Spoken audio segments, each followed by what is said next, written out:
तो दोस्तों आज हम इस वीडियो में पढ़ेंगे कि लाप्लास ट्रांसफॉर्मेशन क्या होता है, किन चीज़ों से मिलकर बना होता है और उसका यूज़ कहाँ होता है। तो हम लोग का जो लाप्लास होता है वो बेसिकली एक फंक्शन को दूसरे फंक्शन में कन्वर्ट करने के लिए होता है। एक रियल वेरिएबल फंक्शन को एक कॉम्प्लेक्स वेरिएबल फंक्शन में कन्वर्ट करने के लिए होता है।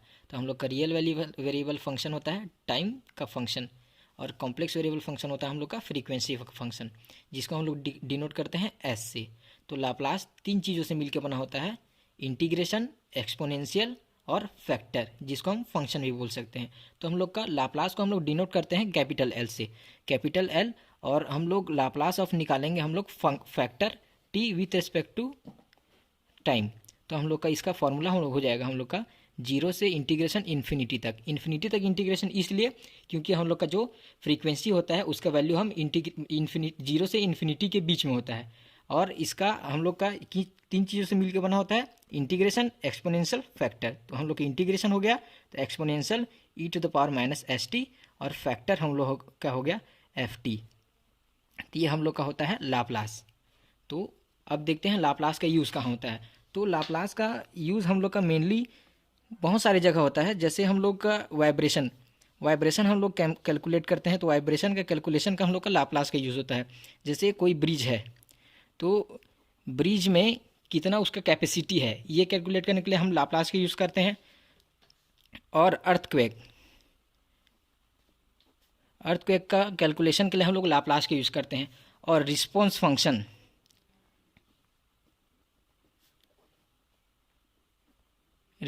मतलब एक ब्रिज है, उसमें हम लोग अगर एक गाड़ी को खड़ा कर दें तो वो ब्रिज उसको क्या रिस्पॉन्स देगा, उसको हम लोग कैलकुलेट करने के लिए हम लोग लाप्लास का यूज़ करते हैं। और लाप्लास का हम लोग का सेकेंड यूज़ होता है हम लोग का heat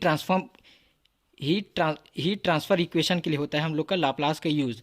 heat transfer differential equation के लिए हम लोग लाप्लास का यूज़ करते हैं, जिसको हम लोग सॉल्व करने के लिए लाप्लास का यूज़ करते हैं।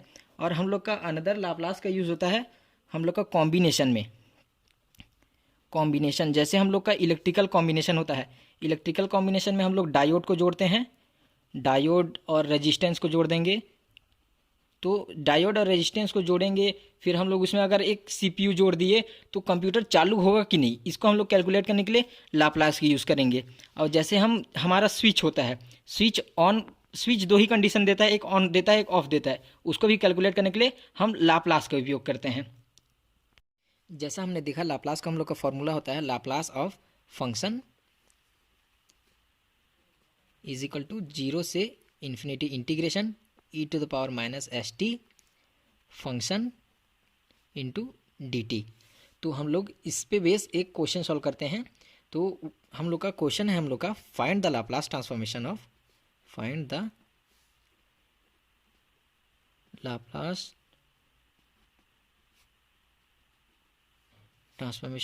वन। तो हम लोग इसको सॉल्व करेंगे। तो जैसे हम लोग को पता है कि हम लोग का इस क्वेश्चन में हम लोग का फंक्शन जो होगा वो हम लोग का वन हो जाएगा। तो हम लोग लाप्लास ट्रांसफॉर्मेशन वन का निकालना है। तो हम लोग को जैसे फॉर्मूला में दिया है तो फॉर्मूला में हम लोग पुट कर लेंगे। तो हम लोग का f t is equal to one है, तो हम लोग का लाप्लास ट्रांसफॉर्मेशन ऑफ वन हम लोग का हो जाएगा जीरो से infinity integration e to the power minus s t, और यहाँ मल्टीप्लीकेशन में one into d t. One क्योंकि हम लोग का एफ टी वन है। तो हम लोग को जैसे पता है वन कांस्टेंट है, तो इंटीग्रेशन से वो बाहर आ जाएगा। तो हम लोग का फाइनली हो जाएगा जीरो से infinity integration e to the power minus s t d t. और हम लोग प्लस टू में जैसे पढ़े हैं हम लोग का integration of e to power a t का हम लोग का होता है e to the power a t divided by a. तो हम लोग का इसका इंटीग्रेशन हम लोग का हो जाएगा e to power minus s t divided by minus s, और इसमें लिमिट लग जाएगा जीरो से इन्फिनिटी। जैसे हम लोग देख रहे हैं इसमें e to power minus a t divided by मतलब e to power minus s t है, तो यहाँ ए टी के जगह हम लोग मतलब ए के जगह हम लोग को माइनस एस है, तो हम लोग को हो जाएगा e to power minus s t divided by minus s. तो हम लोग इसमें लिमिट लगाएंगे। तो हम लोग जैसे पता है लिमिट हम लोग का होता है upper limit minus lower limit, तो पहले अपर लिमिट अप्लाई करेंगे। तो अपर लिमिट हम लोग हो जाएगा e to power minus s t के जगह हम लोग को लिखा जाएगा infinity divided by minus s, minus lower limit है हम लोग का जीरो, तो minus s into zero divided by minus s. तो हम लोग जैसे इसमें देख रहे हैं कि माइनस एस कॉमन आ रहा है, तो हम लोग सबसे पहले माइनस एस कॉमन निकाल लेंगे। तो हम लोग को पता है कि इन्फिनिटी से कुछ भी मल्टीप्लिकेशन होता है तो इन्फिनिटी हो जाता है, तो हम लोग का ये हो जाएगा माइनस इन्फिनिटी।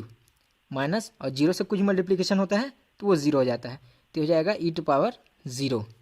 तो जैसा हम लोग को पता है e to the power zero 1 होता है, तो ये -1 बाय माइनस एस कॉमन आ गया, तो ये एज इट इज़ लिखा जाएगा। E to power minus infinity है तो इसको हम लोग लिख सकते हैं ई टू पावर मतलब 1 upon e to power infinity, इसको हम लोग लिखते हैं 1 upon e to power infinity, और ये हो जाएगा -1। तो हम लोग को जैसे पता है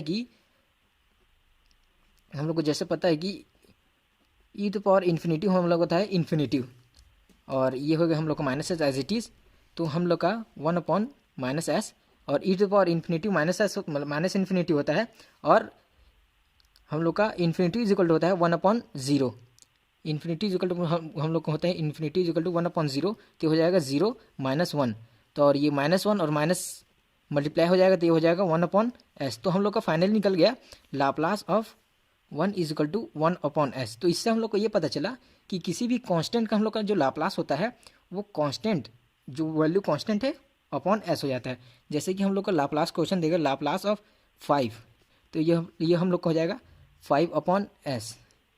लाप्लास ऑफ हम लोग का अगर 7 दिया तो हम लोग का हो जाएगा 7 अपॉन एस, और हम लोग का यही दे दिया लाप्लास ऑफ 30, तो हम लोग हो जाएगा 30 अपॉन एस। तो अगले वीडियो में हम लोग देखेंगे कि लाप्लास के कुछ बेसिक फार्मूले देखेंगे और उसके कुछ बेसिक कॉन्सेप्ट क्लियर करेंगे और कुछ प्रॉब्लम भी सॉल्व करेंगे। तो बने रहिए अगले वीडियो में। धन्यवाद।